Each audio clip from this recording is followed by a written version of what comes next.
Everybody, welcome to the Evening Reader. My name is Priscilla. I hope that you are doing well out there today. I thought, since it's, just past the middle of October, that maybe I should do my Shorty September wrap up. Better late than never, I suppose. Um, I guess the main thing is I I really sort of wrapped up my Shorty September in mid-September, so it's been a while. Although two of the books I have gone back and read. One I read again, and the other one I read parts of.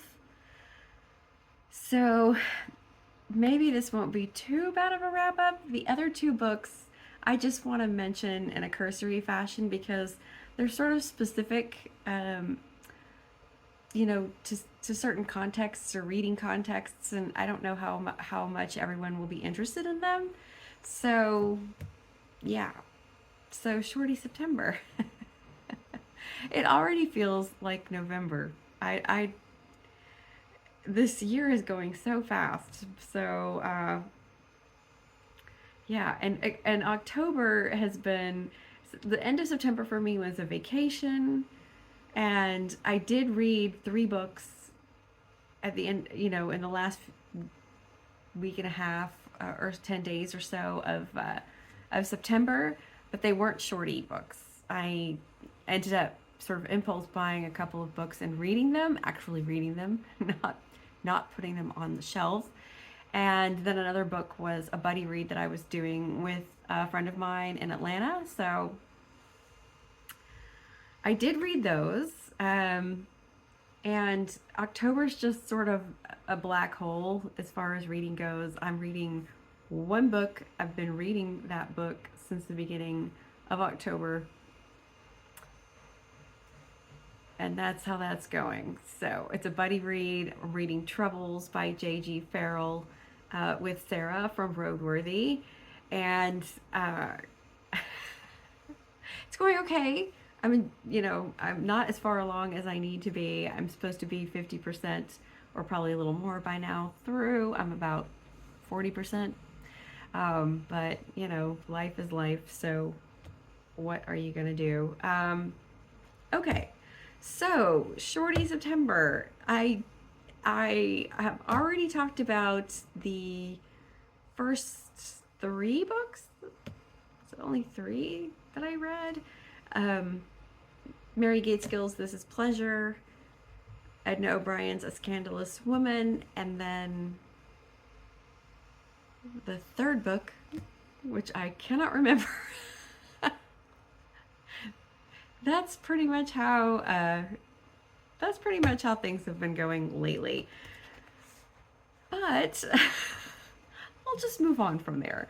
So I read, one of the books that I read was The Wilful Princess and the Piebald Prince by Robin Hobb. If you are a Robin Hobb fan and you have read any of the Realm of the Elderlings series, or if you are planning to start the Realm of the Elderlings series, which with the first trilogy, which is the Farseer trilogy, this is a sort of a prequel, a short little prequel. It's a great way for you to get a taste of Robin Hobb's writing, and sort of how she constructs these more character-driven stories. I would say her writing is more character-driven than some fantasy I've read, but I don't read a lot of fantasy, so don't necessarily go by me. I enjoyed this. It was a quick read for me. I was pretty familiar with the world because I've read the Farseer trilogy, but essentially I'm not going to go through everything what it's all about, except to say that in the world of in the Farseer trilogy, there are two types of magic, the wit and the skill, and this focuses in particular on the wit, which is a certain type of magic where people bond with animals and have sort of they just have a bond with them, and they can talk with them and interact with them and sort of control them in different ways. And this book explores how the wit became sort of forbidden, and why that happened. So, an interesting little book. And if you've read the Farseer trilogy, and which doesn't necessarily go into depth about why the wit is not permitted, um, at least, and I haven't read on, so maybe it comes up later, but I think she wouldn't have written a prequel if that was the case. This talks about that and sort of gives a little bit of the history of Buckkeep and the line before the characters who are in the Farseer trilogy. So highly recommend that if you are a fantasy or a Robin Hobb fan, or if you're looking to dip your toe into Robin Hobb's work. The other book that I read, that I'll just mention briefly, was a book called Dimestore, which was a sort of memoir by the writer Lee Smith. Lee Smith's an American writer. She is an Appalachian writer. She comes from the same area of Appalachia that Barbara Kingsolver has set Demon Copperhead in. And the book Dimestore is really, it's more of a series of essays than it is a straight memoir. The first, or a good chunk of it, deal with her family and her growing up there. And she had not an idyllic childhood, but she had a not bad childhood either. Her father, it's called Dimestore because her father ran the dime store. And she grew up in this valley where she was with her relatives and family, and very, everybody knew each other, large support systems. And so she talks a lot about that and about her parents. She was an only child, about wanting to become a writer, about going to school, about what that was like, about her first marriage, being a young writer and being married to a poet, and then goes on to talk some about, or write some about, her second marriage, and then also one of her sons who suffered from schizophrenia. So it's a bit, there's no like one particular through line. Different essays cover different topics and different times of her life. It jumps a bit back and forth, but if you do like Lee Smith, if you've read her writing, it's probably worth picking up. If you haven't read Lee Smith, I highly recommend her book. Oh, this is a terrible title, Fair and Tender Ladies, which is about a young girl who, in Appalachia, who is sort of, I think this must be set sometime around the 1920s, the early 1920s. She's young and she has great potential. She has a chance possibly to leave and go to school, and she wants to become a writer, and she unfortunately, or fortunately, I don't know, life happens, and she has a bit of an affair, and she gets pregnant, and she ends up then getting married and going on to stay in Appalachia, and she gets married to a farmer, and she has children. And the book is her writing about her life in a series of letters that she writes to her sister. And it's just a beautiful, beautiful book. I've read a couple of other Lee Smiths. I've read her book Oral History, which is about a college student sort of investigating like a family mystery, and sort of, getting the history of her family and why certain things are the way they are, and Family Feud. It's not very dark. It's actually kind of light. I would not light like silly, but it's just, it's not dark and heavy. And then I also read her first novel, The Day the Dogbushes Bloomed, and I do remember loving it, but I read it back in the 90s, and I can't remember what it's about, so I can't say. But Lee Smith, yeah, if you have read some of her work and you do like her writing, you might want to pick up her memoir. So the other two books that I read for Shorty September were both by Claire Keegan. And the first one that I read was Small Things Like These. And this is the story of a man.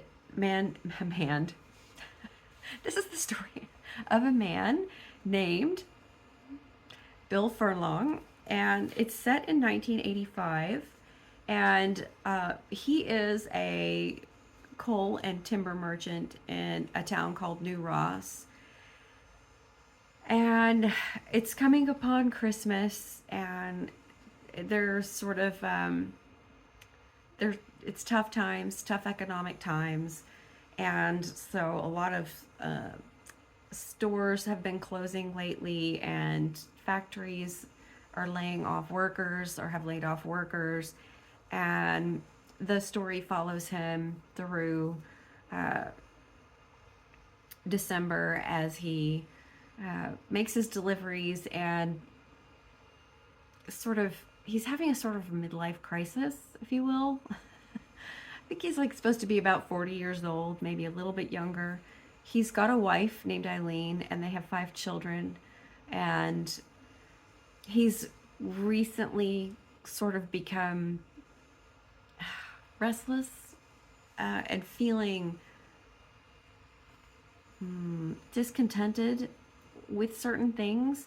Not really anything he feels like he can put his finger on, except that maybe he's not living life the way he should be living it, or seeing what he should be seeing. And he feels disturbed by that. It keeps him awake at night. And it's sort of starting to creep into his feelings about his marriage and about his family and about his work. And so, more specifically on the plot, he and his family are preparing for Christmas. He's getting ready to make all the big winter deliveries for the Christmas holidays. So he's working very hard. And at one point, he goes up to make a delivery at the convent that's across the river from the town, where there are some nuns who have a school and who also run one of those cats, mother and baby homes, as they were called, and also have a laundry that actually supplies, or does the laundry for a lot of the businesses that are in New Ross. And when he goes up there himself to make this delivery, he sort of makes a disturbing discovery, and then feels like he has to do something about this thing that he discovers. We also learn about him. This is written in the third person, by the way. We also learn about him and about his childhood, and that he was the son of a single mother who was a woman who worked for a woman who had a large estate, a Protestant woman, living there in New Ross.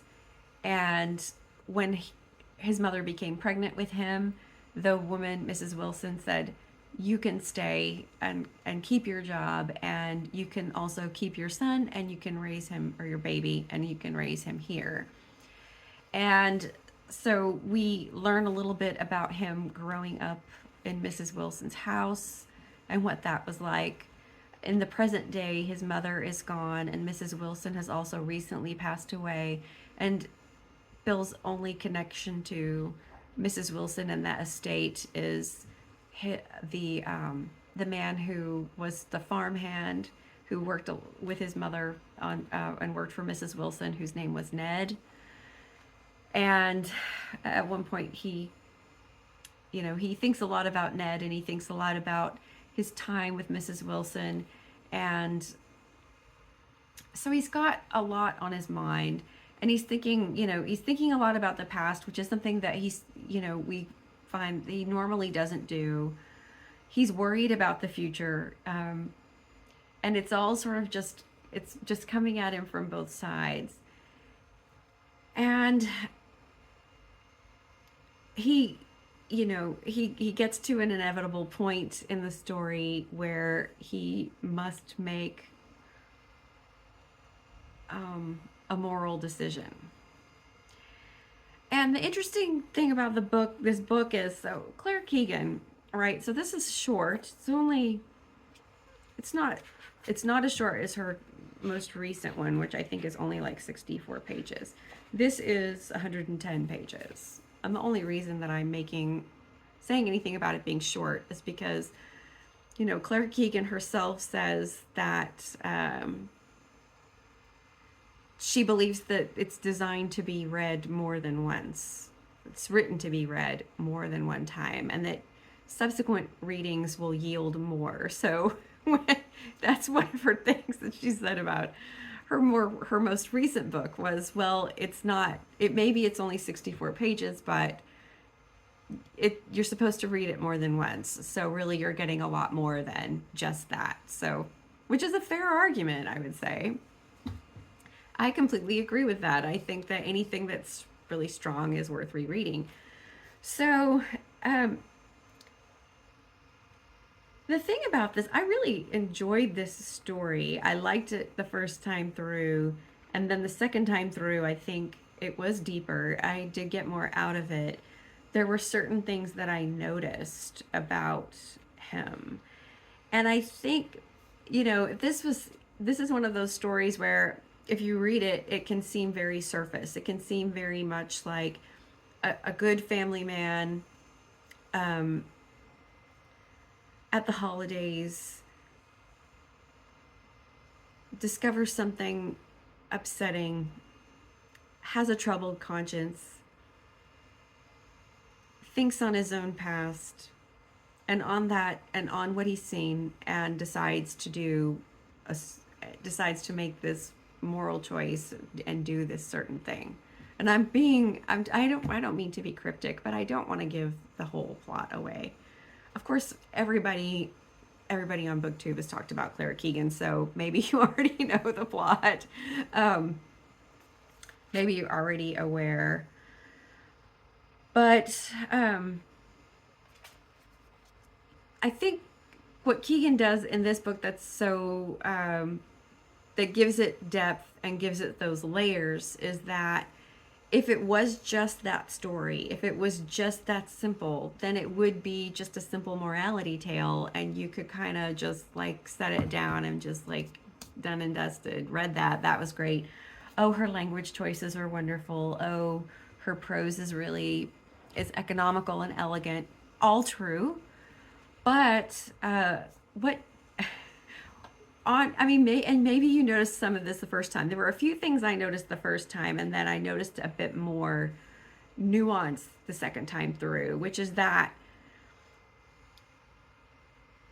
Bill Furlong actually, we start to see how he identifies more with Mrs. Wilson and his upbringing than he actually identifies with the townspeople, and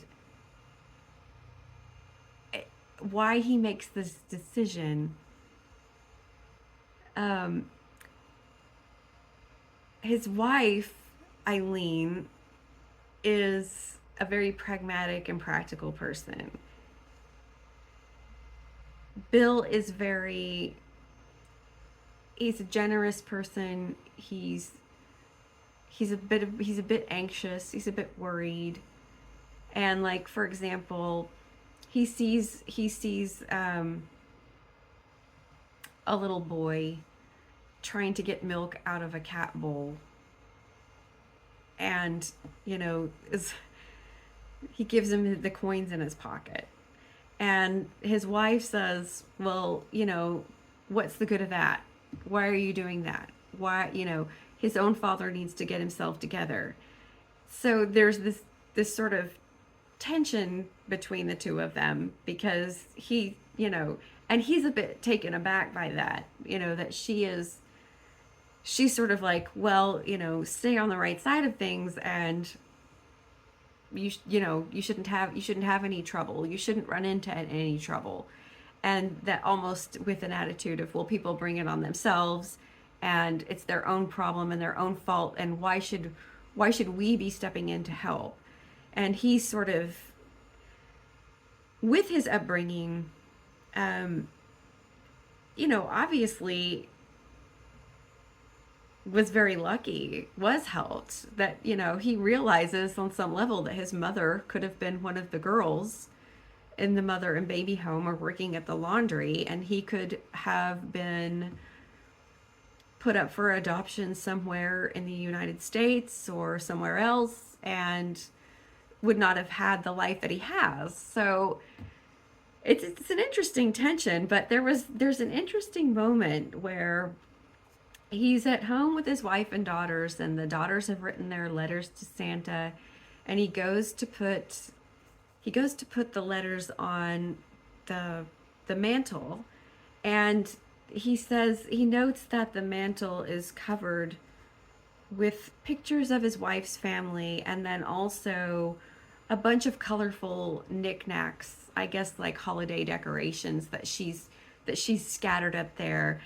And he thinks to himself that it looks a little tacky. And then his thought is, well, but he did grow up with finer and plainer things. And so that must be why he feels that way. And so there's an interesting little bit of holding himself above people as well. And that makes his decision to do what he does even a bit more interesting. It's not just that, well, this is the right thing to do. It's also that he holds himself up above a bit his wife and some of the people in the town. And he's conscious of it.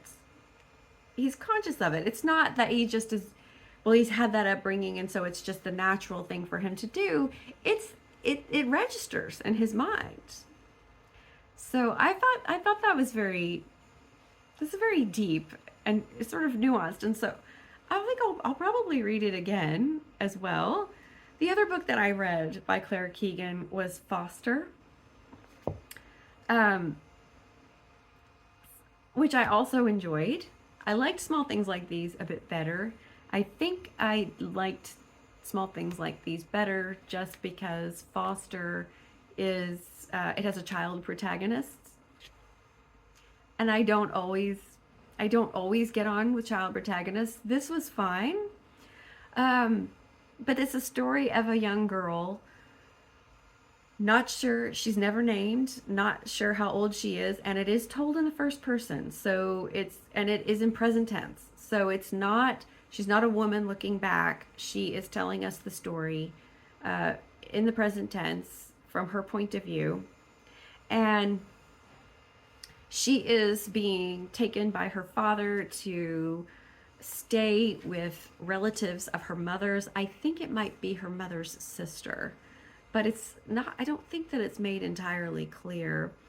But she refers to them as Aunt Edna and Uncle John. So I think it must be, but they live somewhat far away, but she's being taken there to stay for the summer because her mother is pregnant and there are many children, and her father is a sort of ne'er-do-well. It seems that he's probably a gambler, a bit of a drinker, and the mother is very busy and does not want this young girl underfoot. It's not clear. It's not stated anywhere in the book how old she is. I looked online just to see if it came up anywhere, and the estimates are from 6 years old to 10 years old. But given some of the things that the child says, narrating the story, I wouldn't think the child is young, because even sometimes some of the things and the observations seem even a bit too old for a narrator who would be 10 years old. That's just my opinion.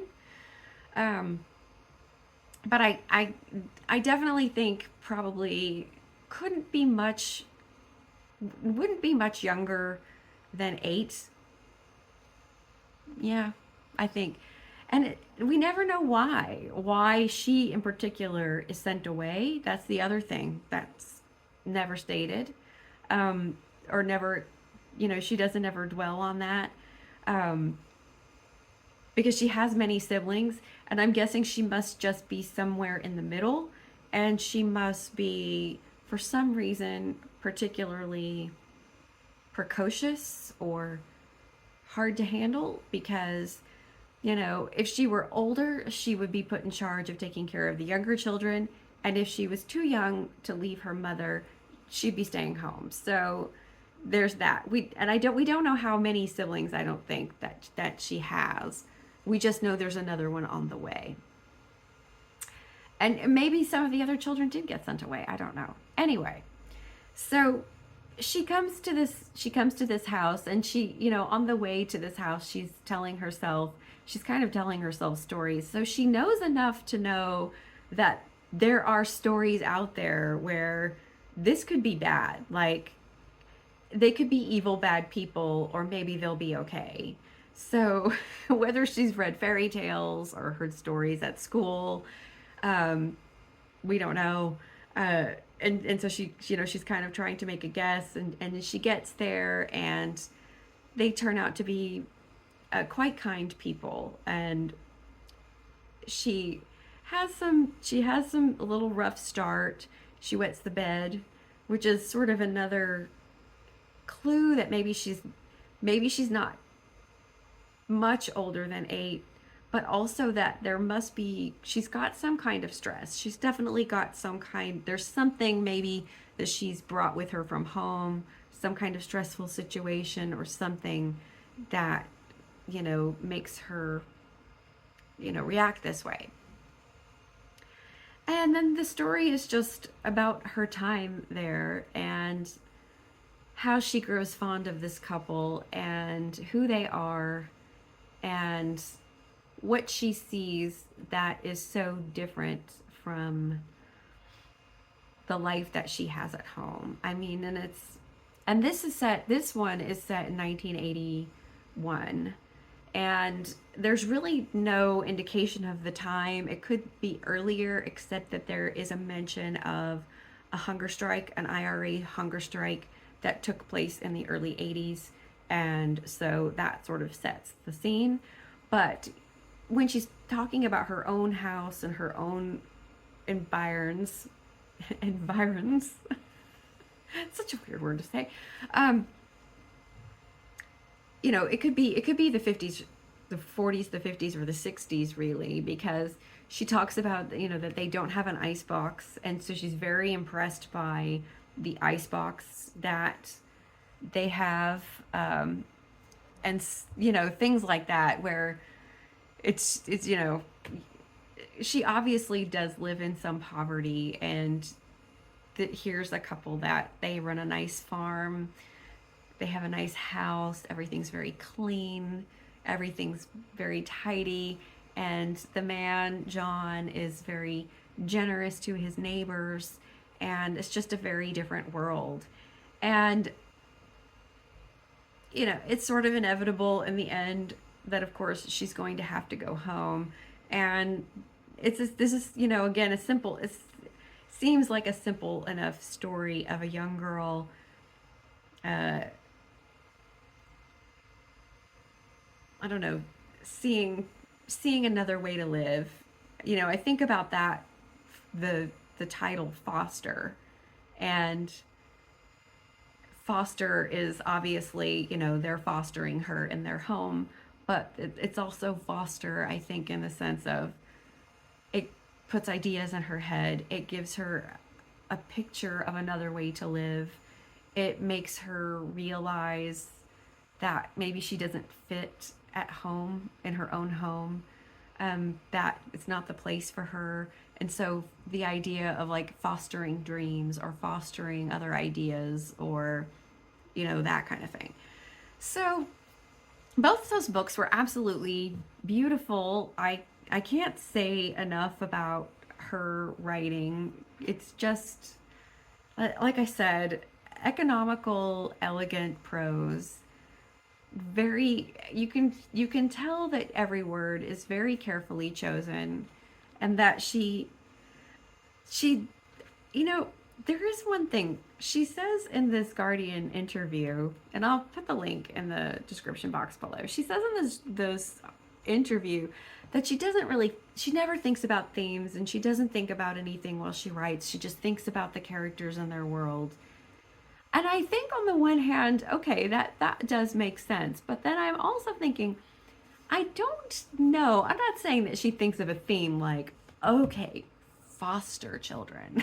I don't think she's not heavy handed in that way, but she's so careful with her language. She's so precise with what she says that I almost just can't believe that is completely true.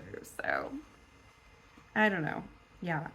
Um, anyway, yeah, Claire Keegan. I'm hardly the first person to talk about Claire Keegan, recommend Claire Keegan, and say, definitely if you get the chance to pick up something by her and give her a shot. So that is my Shorty September wrap up.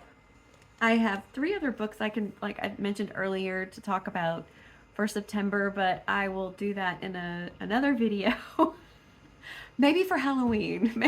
Maybe I'll do my September wrap up on Halloween, because I'm clearly not going to have much to talk about for October. With coming back from vacation, having a cold, busy season at work, and trying to do my state language exams, reading has just kind of gone by at the wayside, and I'm lucky if I haven't even been reading every day, so, which is stressful.